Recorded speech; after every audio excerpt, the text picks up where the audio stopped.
welcome to Bad Impressions, the good podcast about bad digital media things.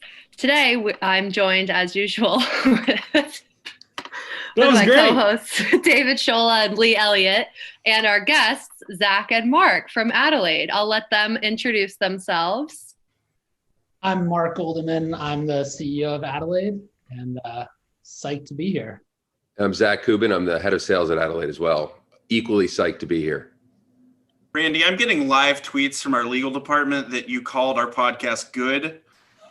We're either going to have to fix that in post or face a serious amount of lawsuits. And they've informed me the lawsuits will be at you because we don't have an LLC.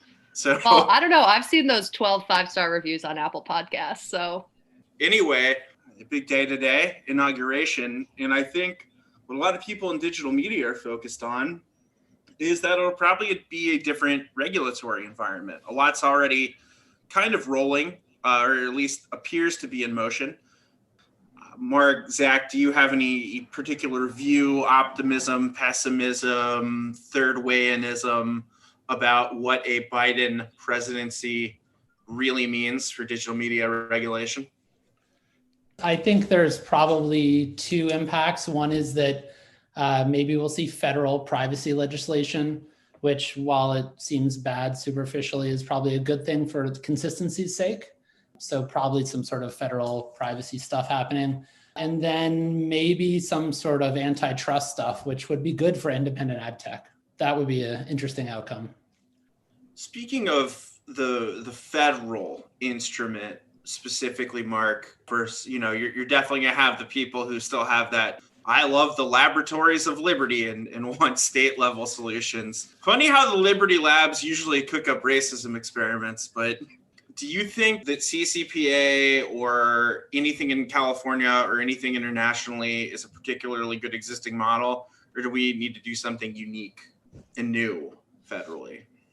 I think the only thing that matters in any privacy legislation is defaults. If it's a default opt-out or default opt-in, that's the only thing that is really going to have any meaning in the long run. So given that CCPA is opt-out, I think that if the government were to make it opt-in, then that would probably be worse for people's privacy. Zach, do you have any ideas for cracking this deplatforming question, which is huge? As someone who's seen hundreds of Twitter accounts I love go down time and time again, so it really does touch every piece of the political spectrum. Do you have any particular thoughts on either the people who say that if the First Amendment truly doesn't apply to this at all, it's virtually meaningless in the digital age? Do you think this has a clear solution? I hope they don't do sort of deplatforming writ large. I'm getting an awful lot of joyful schadenfreude about watching the QAnon guys lose their shit this morning about Biden being sworn in. But the prospect that unchecked large multinational organizations like Facebook and Twitter wield the control over who gets to post what on their platforms is a concern. Angela Merkel said it herself that, sure, in an isolated sense, taking Trump off of Twitter makes sense, but who makes the decision? What's the framework of making the decision? I think it's inevitable that the government at some point is going to want to have a say in how these decisions get made. As far as what this means for ad tech, I don't know.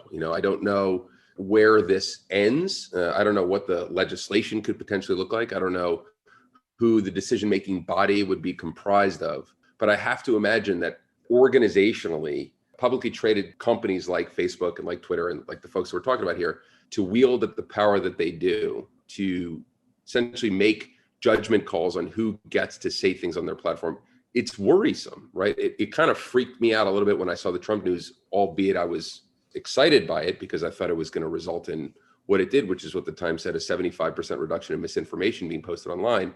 But what's the framework that people are using to make this decision? And should it lie in the hands of the organizations themselves, or should the government or governments have a say in who gets to put stuff on these platforms? As someone who had to, experience and help kind of teach a communication law class via graduate school. But one of the things that really becomes interesting and where platforms like social media kind of have evolved and changed is you have two diametrically opposed kind of positions, or at least I do, in terms of the power in which they wield. Everyone has a right to stand on the sidewalk and espouse whatever they want in terms of it's actually, truthful or it's crazy. You can fall in between and you can make that own assessment. And you can walk on by and pass on through as you need. What isn't protected is the ability that if I wanted to make some statement and you had a megaphone, you don't have to give me that megaphone for me to make that message. Adding another complexity in terms of that is social media has kind of grown beyond itself in terms of it is now the sidewalk in terms of where people stand up and express their thoughts, opinions, concerns, whatever. It does go unchecked, much like the street corner does. And that's kind of where Section 230 kind of really comes in and kind of becomes something that was maybe potentially good in principle, but as soon as platforms like Facebook, Twitter, all of them start to create an algorithm, they now become a publisher because they're taking an editorial position, while not a specific position, they're taking a position for monetization in terms of having you consume more content on their platform. So I think that there is something that needs to be done in terms of how they start to think about and address this from a governmental standpoint. I think that any of these entities should be able to, in a micro position, that they should be able to kick off anyone that violates their terms and services. But then they also then have the power to suppress, because of how big and strong they are now in terms of public discourse, which is now the larger looming problem. Yeah, I think there's a lot in terms of that kind of needs to be unpacked and thought about. I think 230 doesn't need to be repealed. I think it needs to be reevaluated. Or I think Facebook and Google and all the other social platforms really don't qualify for that because they are publishers, because they have an algorithmic feed. I think that needs to also be really analyzed. And I think one of the issues and one of the problems with our lawmakers is they don't understand this stuff. Painting in broad strokes here, but it's not something that they fully understand. Ad tech is something relatively new in terms of the world, and I think that's one of the elements that kind of makes this kind of really interesting and sticky. I think an algorithm as a position is a congressional testimony clip worthy statement on that. Well, yeah, and I think what everyone likes to forget about is these algorithms aren't machines. They're human informed. They're written by humans. They are coded, so they have bias in them, which then means they have editorial power.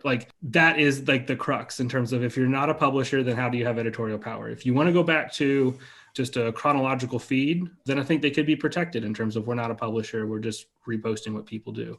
But that would cost Facebook and all the other a lot of revenue in terms of they're trying to get around cognitive dissonance. Again, now gives them editorial content and they're now a publisher. So every engagement is a letter to the editor in this situation, kind of. It's just now trillions of letters to the editors a day.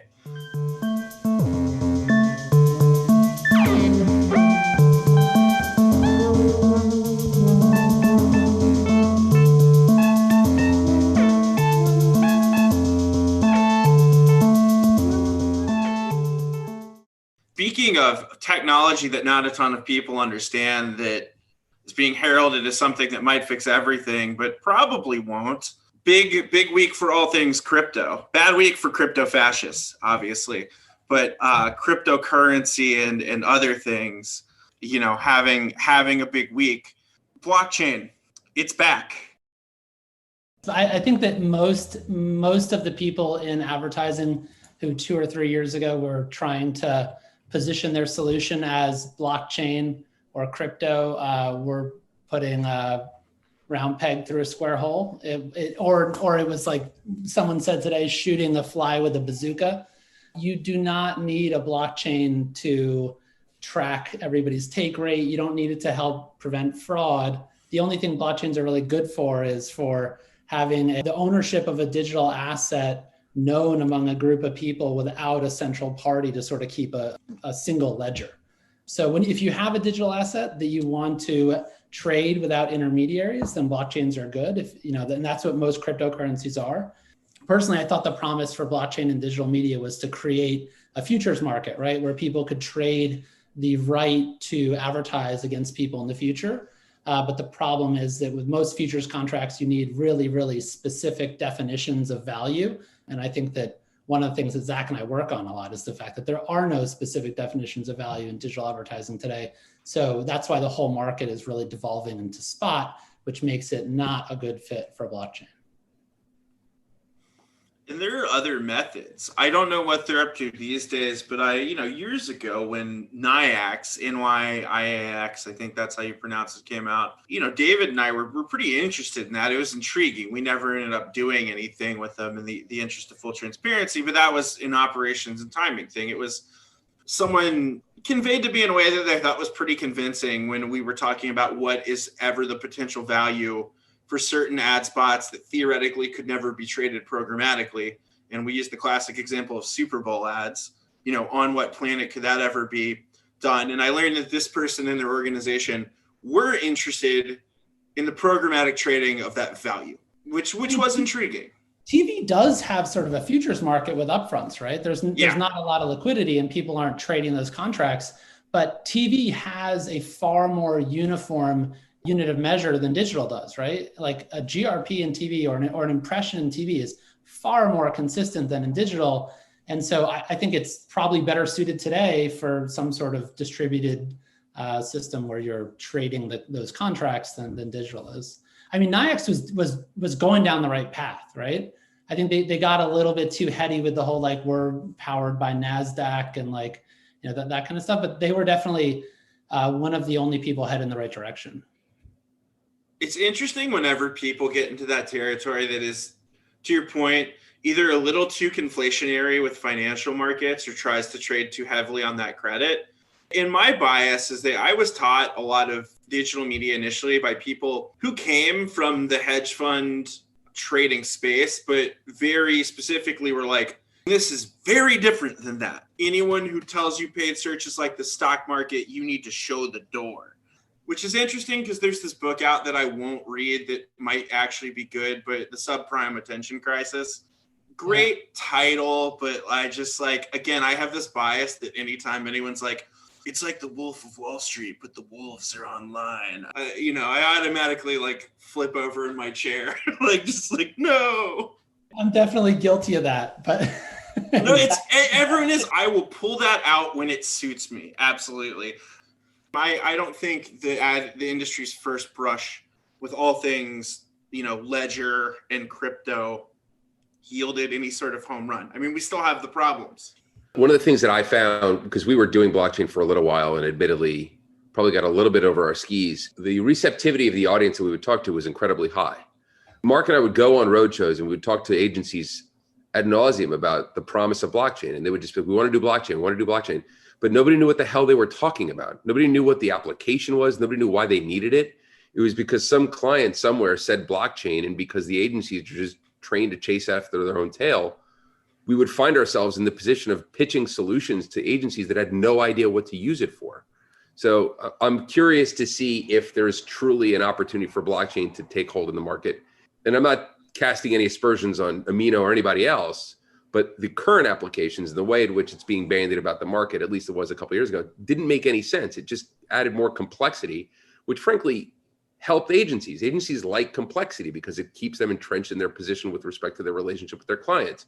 The simpler things become, the less the need for agencies to exist. So if anything, I think, sure, there was a need on the part of agencies to understand what blockchain meant, but we never really felt like the agencies themselves, at least the folks who we were talking to, really wanted to fundamentally apply this to a problem. They just wanted to kind of understand it so they could be prepared to answer a client question whenever it came up. I mean, there was definitely a few agencies that we were working with who were game to set up futures markets. And we ran a few campaigns where we were actually swapping tokens that represented the right to advertise, or really the right for consumer attention. There was a large part of the market that was in it for the shiny new buzzy thing, but there was definitely a few folks who really got the long-term potential of a liquid futures market. This is when Mark takes my blustering sales guy shtick and he goes, well, hold on. Actually, Zach's wrong on 80% of what he just said. Let me just clarify a lot of that for the sake of the business. Yeah, but there is still a lot of credibility in your sentiment and statement in terms of a lot of the agency people are really just trying to dangle the carrot with that's diamond encrusted and this pretty shiny thing in front of their client and or their internal own leadership org in terms of, hey, we can get potentially an award out of this kind of thing and really chase this and PR and spin the hell out of it in terms of, some real buzzwordy press release. And when you really get down to the meat and potatoes of how this was executed, it's slapped together and really ambiguous in terms of the actual impact and those kind of things, but they checked the box and they did the thing and they got the pat on the back for it, and there's a ton of that kind of happens when these kind of elements like roll into the marketplace. And that's just kind of the song and dance that goes along with it. Look, I worked at agencies for 7 years. I was probably guilty of a lot of this stuff. Client says you do something, you do it. Two stories that I want to convey. One is I knew that we had reached sort of like a bubble, or at least peak enthusiasm, or a frothy market on interest in blockchain, where we went into an agency's office and we logged into their Wi-Fi and we were set to give them a 101 on blockchain, and the password to the Wi-Fi was blockchain. So something there didn't make any sense to me. I was like, hold on a second. You guys are enthusiastic about that, but you want a 101 on this. When you leave meetings like that, you literally feel like Steve Carell's character in The Big Short, walking around the condo development in Miami, in Florida. You're looking around, you're saying, who is funding this stuff? Where is this actually going? You just know that the fix is in. You know that the market is way too frothy for what it's actually looking for. And inevitably, what you found was, what is the trough of disillusionment? What's that graph that everybody gets really excited, and then all of a sudden reality sets in and the market crashes? I'm not saying the blockchain market ever crashed, but the market moved on to something else. And I don't know if blockchain ever sort of fundamentally solved any systemic problems for the business that we work on. I'm curious from your perspective, Zach, if it was ever easier or different in what ways trying to sell that to agency relationships versus clients who were doing in-house type of things, Sure. or more direct things, because I totally understand the sentiment of like, oh, you want to know about this one word, and oh, here, I got you something shiny. So I can give you a sense of that question around blockchain. I can also talk about the current business doing, right? Mark and I talk about attention a lot, right? Attention is sort of like an of the moment term. And I think it actually is a meaningful position in the zeitgeist right now. I think people are genuinely trying to understand what attention means. So when you affiliated your organization with a certain word, which inevitably is what happens, right? When we're at Parsec, people just think rich media, right? Like it's inevitable you're just going to get bucketed into a thing, right? So when Mark and I worked on the blockchain project, it was that, oh, the Parsec guys are doing blockchain and then we want to be educated on it, right? So the question that I always had was whenever we go in the meeting, which was, we thought we had a business that would work, right? The exchange of a shared understanding of an asset between a buyer and a seller, for all the reasons that blockchain could essentially reduce a lot of the overhead in creating liquidity in a market like that, made sense. But standing up that market just never really kind of took shape. When we would talk to agencies, there was genuine interest, but it was never clear to us like where this was going to go. Now, to Mark's point, there were a few agencies that actually did have fundamental understanding of how this could work. It was just tough to scale. But when we would talk to brands about this, and we didn't talk to a lot of in-house brands about blockchain specifically, it was mostly just to sort of pique their interest. I'll give you a good example. We were talking to a client in the banking sector, a large investment bank. It was a big client of ours at the time. They wanted us to come in there and give them a blockchain seminar. Now, I don't believe that there was ever an opportunity for them to adopt blockchain transactions and how they trade on digital media. What I actually thought was going on was that people in the financial arm of the business were talking about blockchain, and the media folks just wanted to get educated on it. Now, we do that as a part of being good partners, but the long-term viability of building a solution like that just never really felt like it ever went anywhere.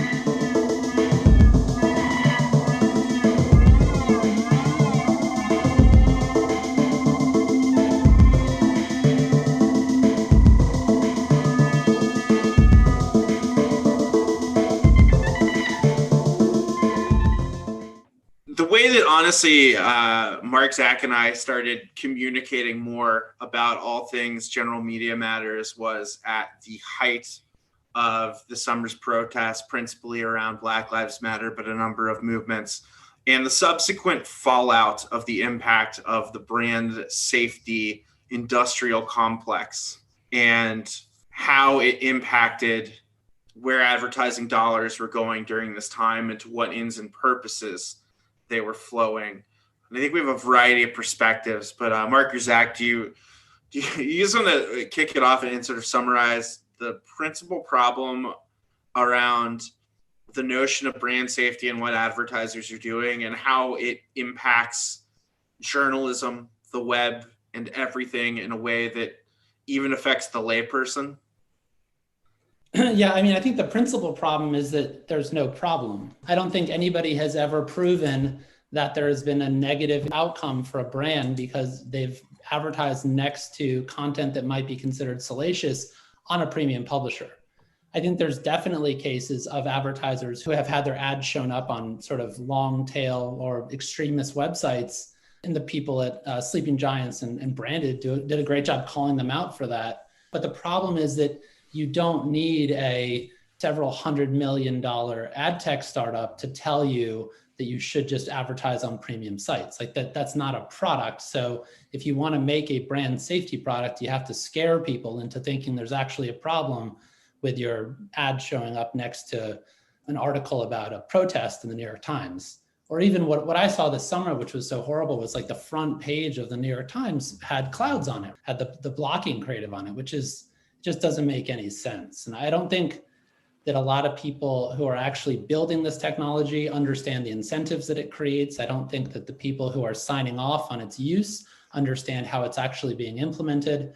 There's a big problem in this industry where people don't understand incentives and the outcomes from incentives. Nobody wants to be the person that has to answer the phone call for the CMO as to why is my ad running on this page, right? This page, insert where it shouldn't be here.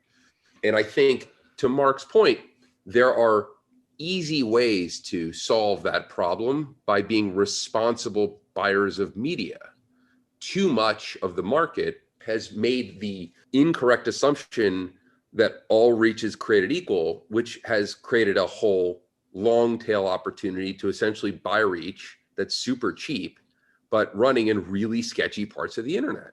And so I think what marketers are still failing to realize is the idea that the reach that they're buying in digital is indeed inconsistent. A tiny little ad versus a very big ad don't always mean the same things as reach, but serving somebody an ad in a premium environment like the New York Times versus a really crappy environment publisher like a Breitbart, for instance, there's a massive dissonance between the overall effectiveness of that media and what it means to the consumer, right? So when we talk about things like brand safety, there's a lot more stuff that's wrapped up into that. To Marc's point, we've always said, hey, if you're a brand and you're worried about brand safety, just set up PMPs with all the publishers that you trust and just transact that way, or just buy directly from the people that you want to buy from. And the same thing goes for fraud, right? When you set up the incentives for things like stupid metrics that are not rooted in any sort of correlation to an outcome for the business, you inevitably get really unfortunate ad experiences that do nothing to drive the business of the advertiser and only serve the needs of lining the pockets of the publisher, right? So if you create incentives around a metric like a video complete, for instance, you get thumbnail video players that just play on the bottom right corner of your page that my mom sends me screenshots of and says, is this what you do for a living? Now, no, the answer to that question is that's not what I do for a living. But the inevitability of that is that brands get put in those environments that are bad. Publishers get paid because they're just gaming the metric and nobody really wins. It's really unfortunate.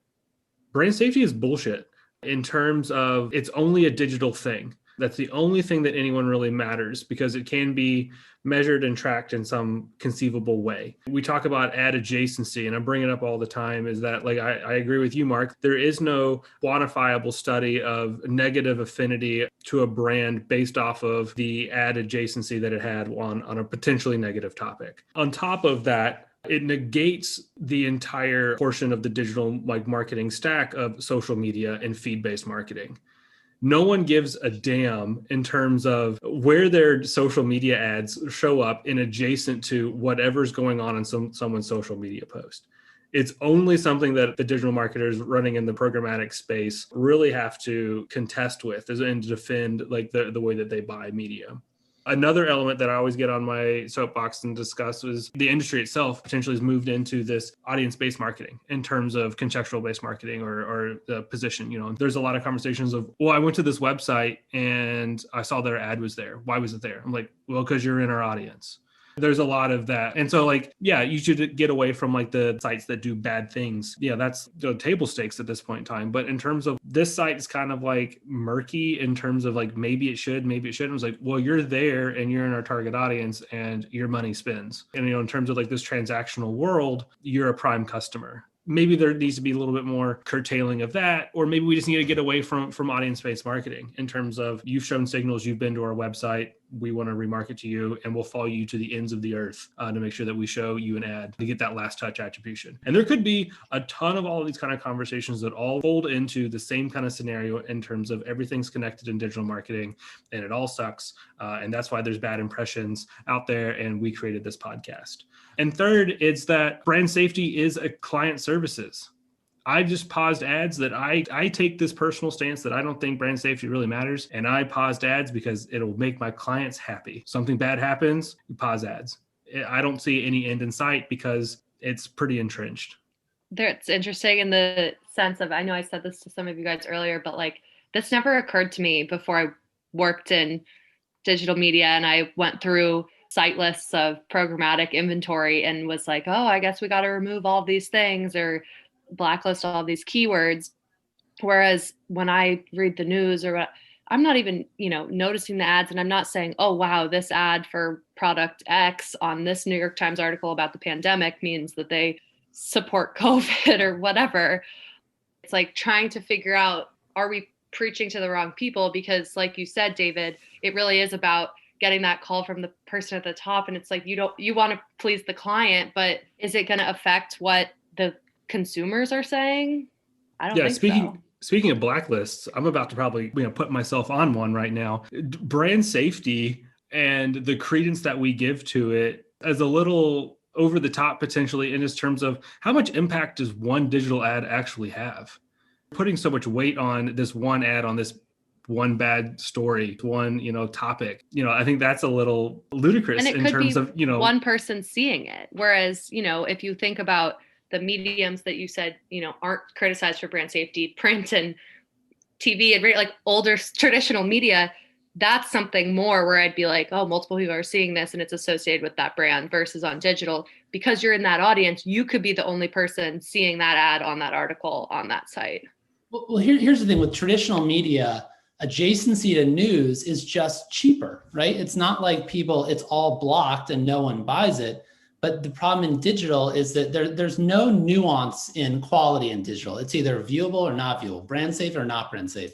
So there's no sort of nuance in value. And that's because of another problem caused by these verification vendors when, like Zach alluded to, they convinced everybody that every viewable impression was equal, right? Once an impression is viewable, you don't got to worry about it anymore. Well, that meant that the market could inflate the number of impressions available to infinity. And therefore, there's no downside. There's no opportunity cost to blocking the premium sites because you can always get your spend and you can always get your reach on these long tail of sites. And the other irony is that the incentive that's created by blocking on programmatic and where it's measurable is you do push dollars to those walled gardens where it's not measurable and the adjacency is much worse. So instead of being next to a New York Times article about a vaccine for COVID, you're next to somebody who's prattling on about Trump and QAnon and like what they've read on 4chan. It's a racist Uncle PMP.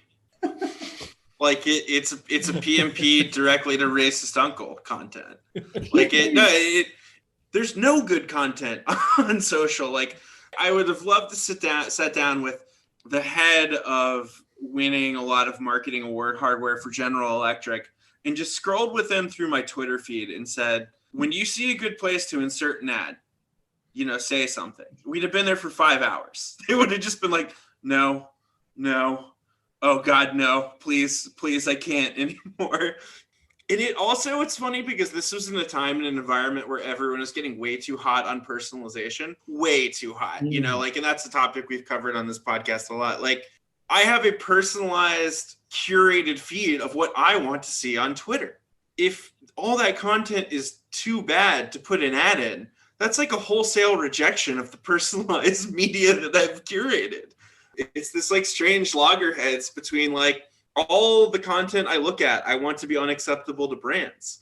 And a personalized experience to me, is probably a branding nightmare. But the content on social in the past has been unbelievable. I think there's a basic initiative to try and look at that now.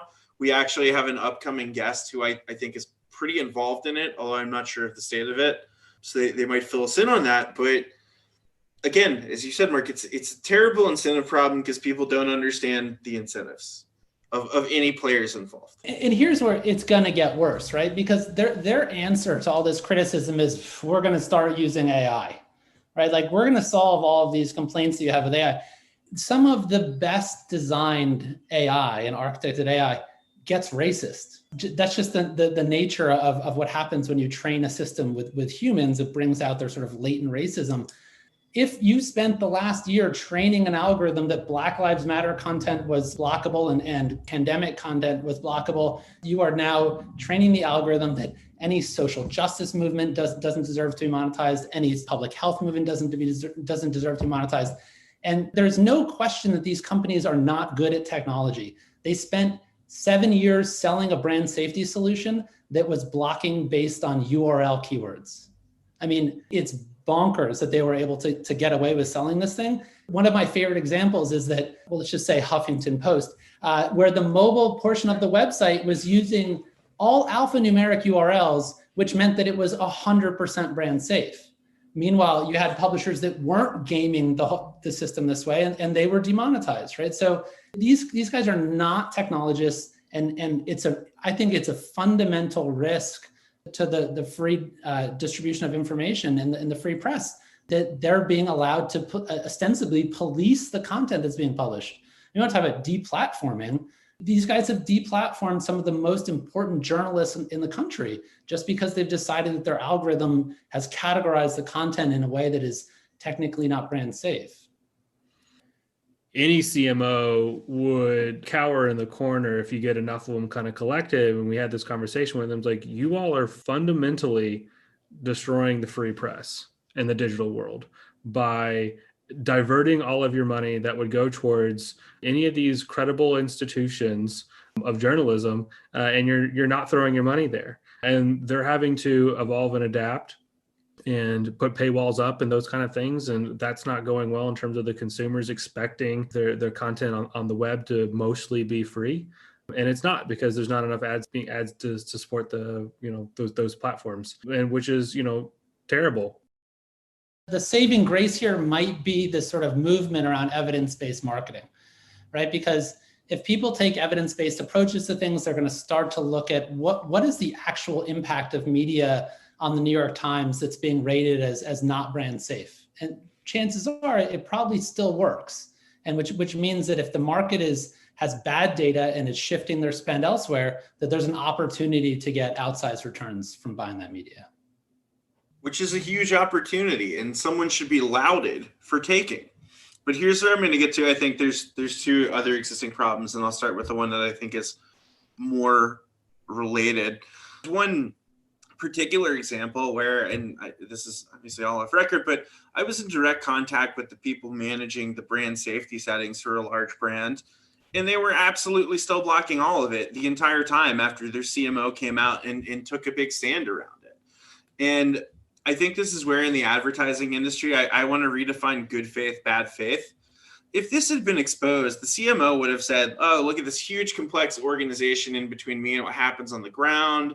I didn't come up in programmatic media. I'm a CMO. Obviously I didn't, I was the last person in the glossy magazine print ad department. And that's why I look so good and I dress so well. And I'm a CMO and I have horrible little gremlins who do all this for me. And it was so complicated and I just couldn't figure it out. And everyone would have said, they're so likable, they're so earnest, and they just didn't understand that they were absolutely still blocking all the good publishers, and they put no money where they didn't understand. It was good faith. I'm big on flipping it to this person makes millions of dollars a year. They're expected to be an expert. That's bad faith negligence. The fact that you did not march down into whatever bullpen this was coming from and say, I just went out there and said that we're immediately going to fund this. I will sit behind your computer until you do it. To me, not doing that is full bad faith. Yeah. There's an accountability problem in marketing, inherently in marketing, right?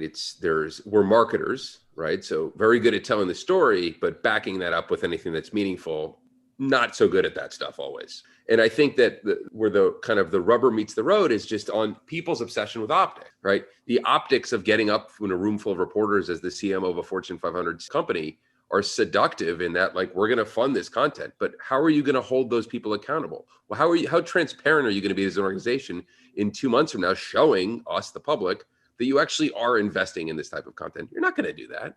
So it's a lot easier to just get in front of a room full of people and tell them you're going to do something, just like you're going to say with all the metrics that people look at. Oh, we're going to hit your click-through rate goals. What does that mean to the business? It doesn't mean shit. It just means that we're optimizing or managing towards a metric that everybody makes them feel good. And I think that that's an inherent issue in the industry.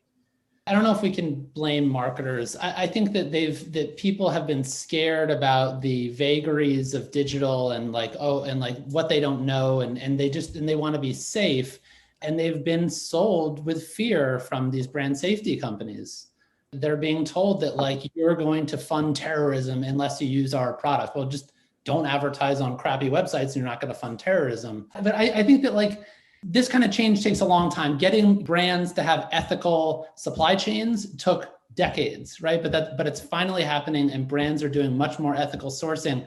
I think that one of the most ridiculous comments I got when I called these guys out publicly was, guns don't kill people, people kill people. Like, that was literally one of the reply guys for IAS defending them, saying, like, we're just gun manufacturers. You need to blame the brands who are incorrectly using our technology. I thought that was the most ridiculous explanation. These guys have been sold using fear for so long.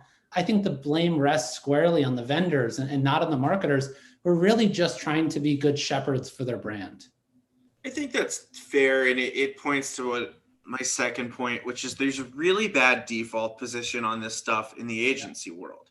That at any agency, if you're the person saying, I don't think this is that big an issue with brand safety, I mean, you're a pariah. That rings true very much to me from the agency dynamic versus one of the things I've been thinking about a lot is, how does this translate into a more hyper performance focused mindset, which I know we've talked about before.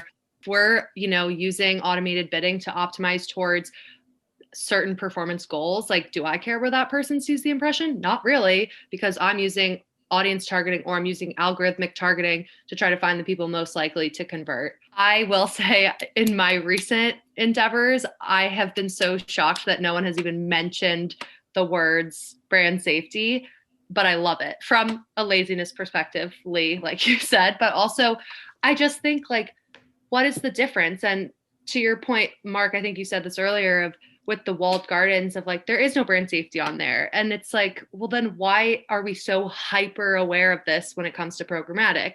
One of my favorite old Vayner anecdotes, and Lee, you were definitely there for this, was coming from working on our team where we were doing mostly search and programmatic buys to then being integrated with teams who had only ever been in Facebook Ads Manager and putting together the first programmatic plan on our team. And they were like, what is this column for moat fees? What is this column for IAS? What does that mean? What is that? And I just remember going to Lee and being like, you got to help me out here. Like, they've never heard of these things because it was so irrelevant. So that's, like, my biggest thing of why is it so divided? And I feel like David and Lee, I don't know if you have the same, like, visceral reaction of thinking back to our time where it's like, this was one of those hot ticket items on us that was never, ever brought up for the social type people.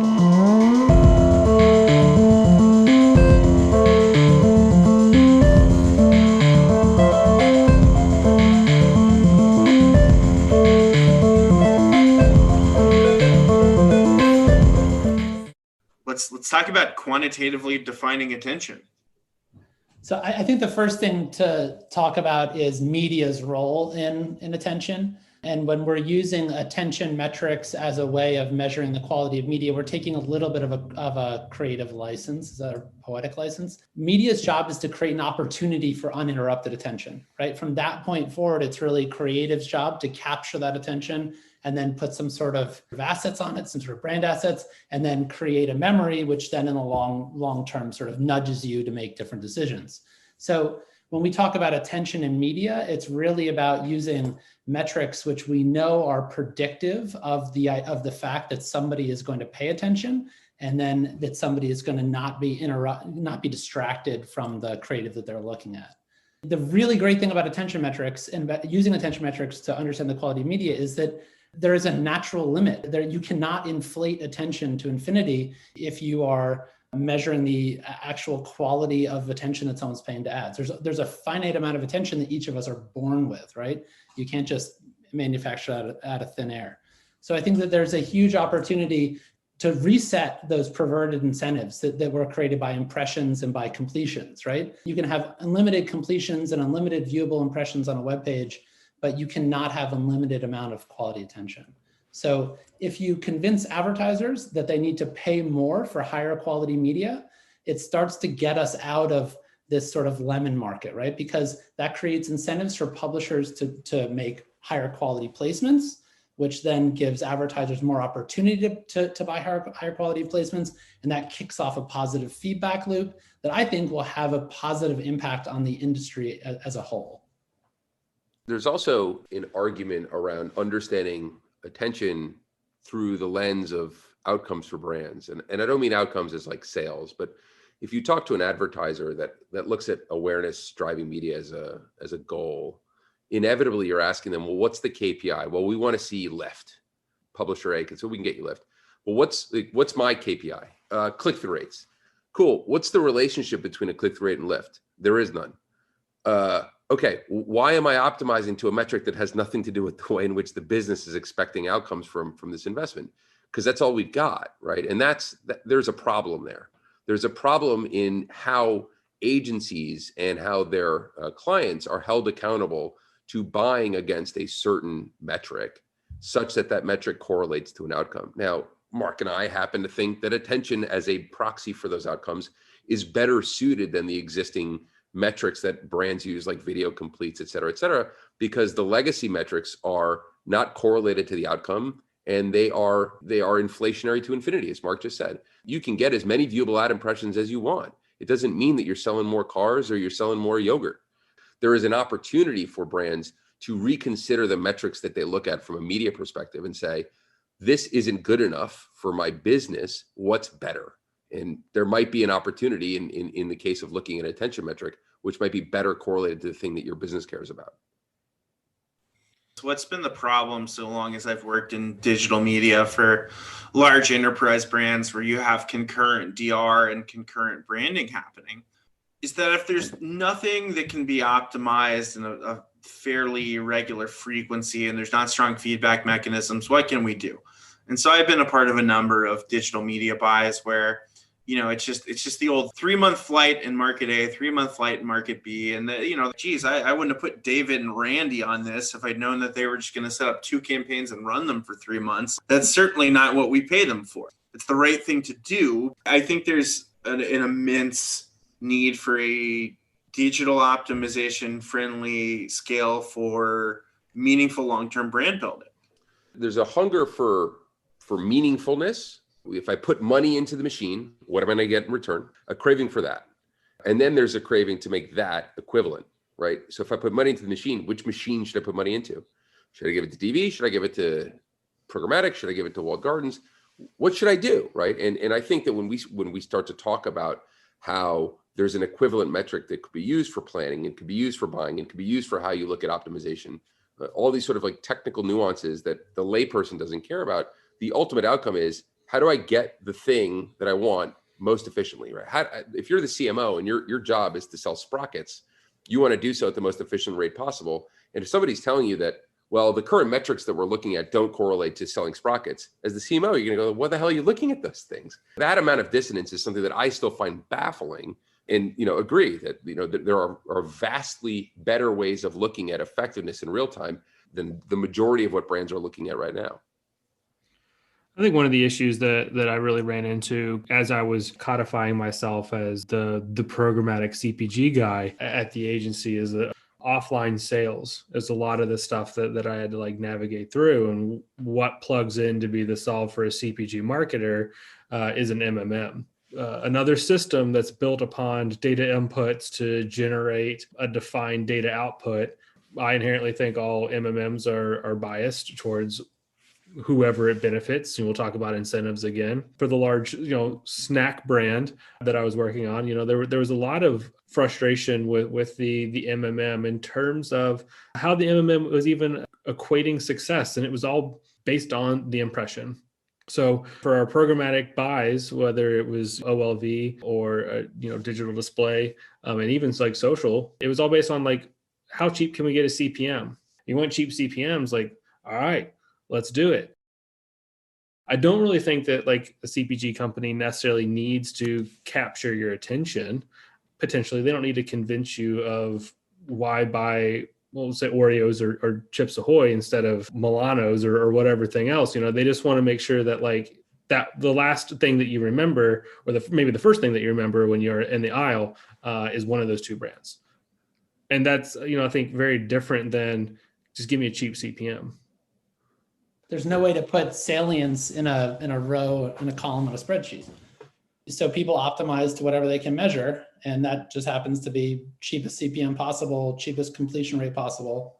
So the hope is you give people a better metric, which is actually correlated to outcomes, and they'll start to optimize to that. I was sitting in a meeting, I was like, wait, how is the MMM actually measuring us? Oh, it's that? Okay, we can do that. And not only can we do that, we can game to that number. Yeah. And we can make historical like improvements year over year. We actually got our wrist slapped a little bit because like we just came in and we like parachuted in and we literally fixed everything day one, which was a problem for us, in terms of year two, because they're like, where's the improvement? It's like, no, we did them all last year. That's why you had a 23%, decrease or, improvement of whatever we're looking at. Like there's no more. I remember thinking, thank God I was only on the pitch team for this brand. I don't know if it's you or Palmer, one of the two of you, sent out just a note on the CPMs that were immediately registered for that brand. And I remember thinking, I was shocked how low they were, which is, look, that was the incentive. And so that's only praise. Like, it wasn't the right thing to do, but it was what we were asked to do. I remember being stunned at my computer, like looking at those numbers, $1.98 CPM. The son of a bitches really did it. Good luck in year two. We checked all the boxes. We had all of our, in terms of like brand safety, ad fraud, like all like they were all in place. That's the risk, right? Because some people now think that quality is brand safe, viewable, and not fraud, and maybe on target, right? And that's not quality. That's just like hygiene, right? That doesn't tell you how much you should pay for something. That tells you if you should buy it or not. So I think that the real opportunity in attention and any sort of new metric that's better than viewability and completions is that it's granular, right? Like it's not binary. So a good metric will allow you to understand how much more or how much less you should pay for something, not whether or not you should buy it. So if someone wants to get very into marketing, the high quality attention in general, the right kind of attention for their brand, what are the steps to studying the blade and beginning the quest?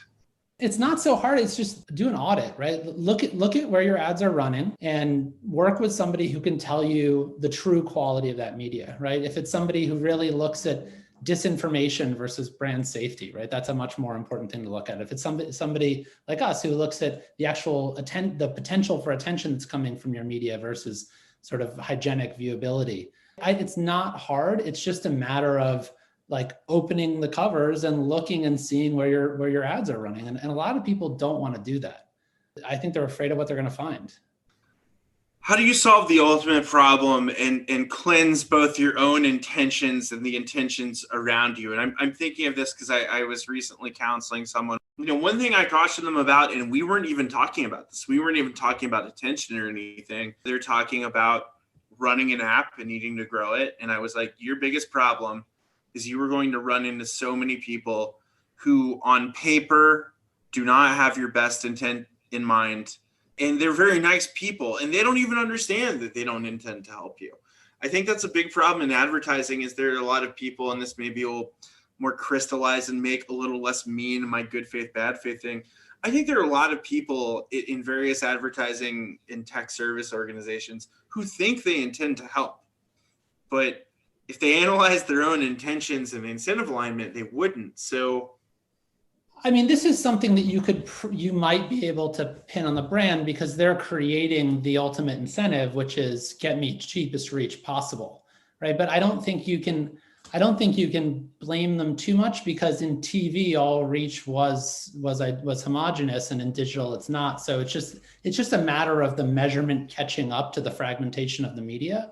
Do you think there's any sort of shining path to get through that?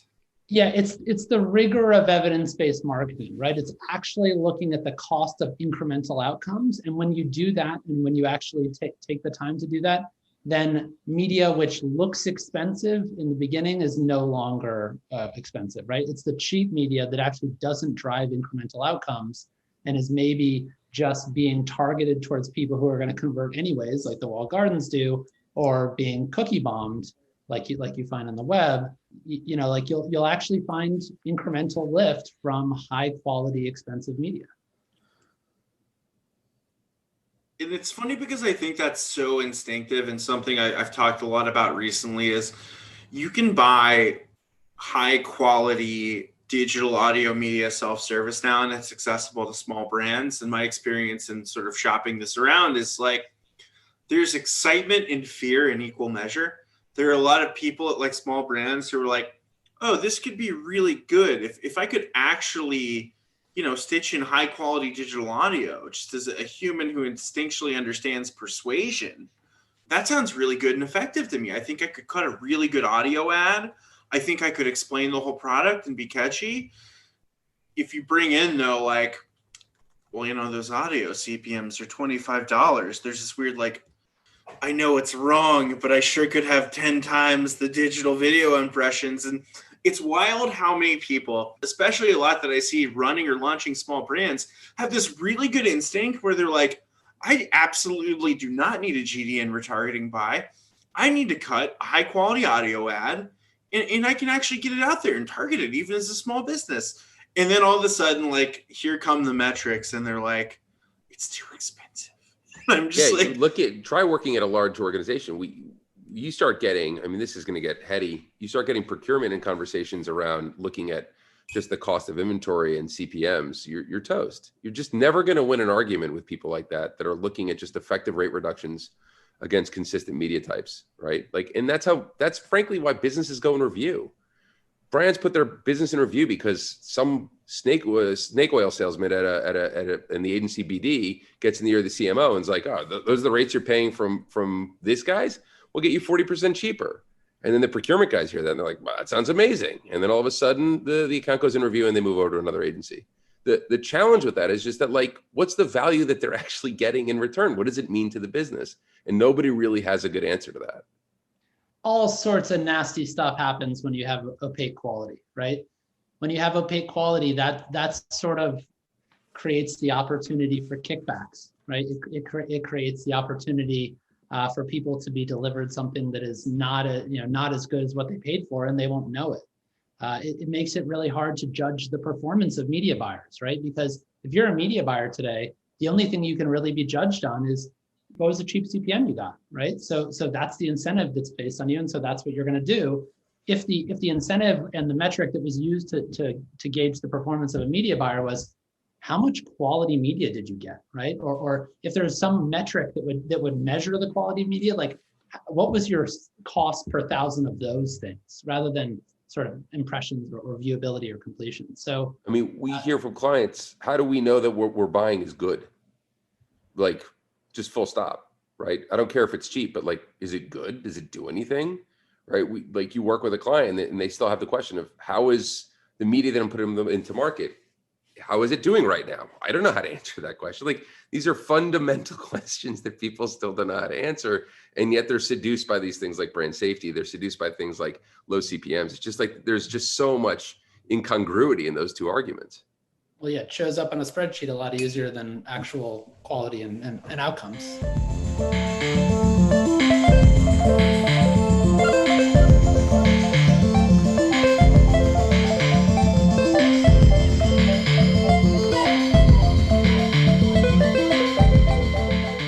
This has been another episode. Bumper, intro, and outro music, as always, courtesy of the immortal and immutable Jonathan Campo. Church Girls, Noise Act, Brooklyn, New York. But Zach and Mark, thanks for coming on. Really appreciate it. Thanks, guys. Thanks for having us. Our pleasure.